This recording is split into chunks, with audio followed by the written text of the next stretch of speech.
Welcome to section 9.6. Today we're looking at families of right triangles. And basically what that means is we're looking for the Pythagorean triples. So what is a Pythagorean triple? It is a solution to the equation a squared plus b squared equals c squared, where a, b, and c are all integers. In other words, there can be no fractions, decimals, radicals, anything like that. Now, we can apply that concept. We can use radicals, we can use fractions, but they're part of the same family with a squared plus b squared equals c squared. So there's a table of Pythagorean triples, and I want to caution you on this table that we've got. This is not everything. There's more to it than just this, but these are the ones that occur most often. There's the 3, 4, 5 family, so that means that the legs are 3 and 4, and the hypotenuse is 5. The hypotenuse is always the biggest of the three sides. There's the 5, 12, 13 family, 7, 24, 25 family, 8, 15, 17, 9, 40, and 41, and so on. There's more families than that, but these are the ones that occur most commonly. We can take these smaller values, and if we multiply each of those sides by 2, we get another set of Pythagorean triples. You'll notice that some of these have an asterisk on them. Those are the ones that occur most commonly, the ones that you would want to have memorized. We could do the same thing with the original family and multiply every component by 3, 9, 12, and 15 from the 3, 4, 5 family. So it's just a way we can get multiple triples out of everything.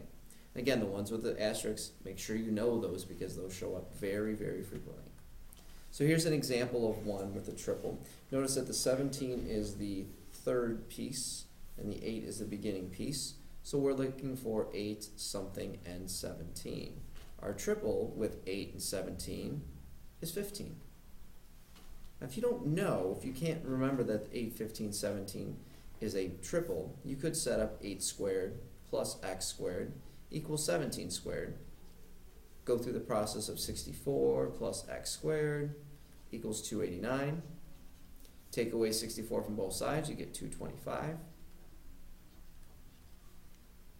And then taking the square root, we know that x is 15. And that didn't take a lot of time, but there's a lot of places to make little mistakes. If we have our triples memorized, it's a 5-second question as opposed to about a minute question. Now we said that triples are the solutions to the equation a squared plus b squared equals c squared that don't involve any fractions. We can use what's called the principle of reduced triangle to actually turn this into a triple. So if we were to multiply all these components by 2, we could turn this into a triangle that has sides 3 and 5. Now, if we have that triangle with 3 and 5, the missing piece, if the hypotenuse is 5, is 4. Now, that's not the actual triangle we saw. We modified this as a placeholder, a triple that we could use. If we want to find the actual side, we have to divide by 2. 4 divided by 2 would give me 2. Here's another way to do it, and I like to look at the numerators. My denominators are all the same, so I know this is a 3 over 2, this is a 5 over 2, the remaining triple would be a 4 over 2, which reduces down to 2. Gets you the same results if you use the principle of reduced triangle, or you start looking at those fractions. Ignore the denominator for a second. It's 3, 4, 5 triple, they're all denominator 2. It works with radicals as well. If you have 6 root 3 and 10 root 3, that's in the family 6, 8, 10.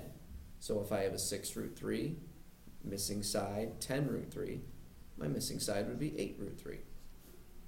If we want, we can use the reduced triangle. Divide each side by root 3. Gives us 6 and 10. Completing the triple gives us 8. Multiply back by root 3 to get to your original triangle. 8 root 3. Same results. It works with really large numbers. 300, 500. The missing piece would be 400. You could divide by 100, giving you 3 and 5. Completing the triple gives you 4. Go back. Get 400.